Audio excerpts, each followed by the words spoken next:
Chaque citoyen doit se sentir responsable du devenir de l'ensemble dont il est solidaire et répondre à sa propre conscience. Ai-je fait ce que je devais? Me suis-je forcé de faire mieux chaque jour? Félix Houphouët-Boigny.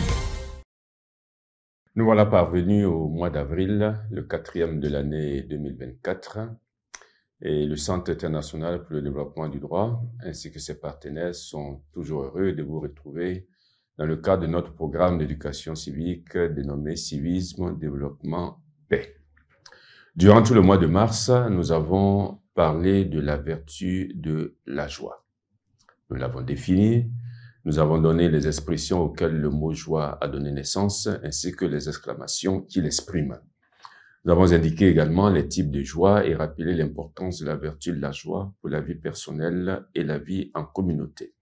Et vous vous souvenez, nous nous sommes demandé comment vivre la joie et la maintenir et avons commencé à explorer l'un des moyens appropriés à cet égard qu'est la bonne humeur.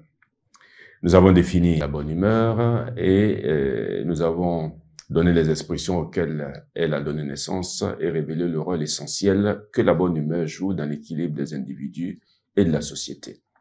Et nous avons terminé le mois de mars sur cette question. Comment cultiver la bonne humeur? Question à laquelle nous allons essayer de répondre dans le cadre de cette émission. Plusieurs moyens sont proposés à cet égard. Évidemment, comme dans cette émission, nous n'avons aucune prétention à l'exhaustivité, nous allons donner quelques moyens pour cultiver et maintenir la bonne humeur. Pour cultiver et maintenir la bonne humeur, il faut apprendre à écarter promptement de son esprit toute idée noire ou triste. Il est vrai que notre humeur n'est pas seulement le reflet du ciel, qui peut être clair ou nuageux, et qu'il est aussi, notre humeur, le reflet de notre âme qui a ses hauts et ses bas, ses élans et ses dépressions. Mais il nous revient soit de les contenir et corriger, soit de les laisser nous envahir. La saine attitude est d'être positif. Pactiser avec les idées déprimantes et tristes n'est pas recommandé parce que cela finit par ternir négativement notre personnalité. Pour cultiver et maintenir la bonne humeur, il faut, comme on le dit, nous le disons tous d'ailleurs, prendre les êtres et les choses du bon côté.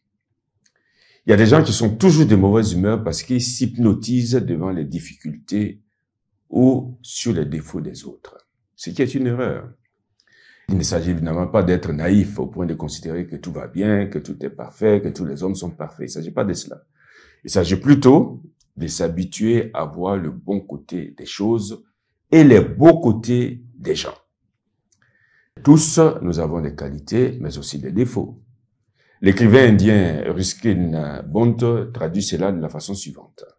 Il dit: vous pouvez à votre choix voir dans une flaque d'eau ou la boue qui gît au fond de la flaque ou l'image du ciel qui est au-dessus et qui se reflète justement sur l'eau. Cette parole, d'une vérité éclatante et d'application universelle, nous aidera énormément dans notre vie personnelle et dans la vie collective si nous savons la garder comme principe de vie.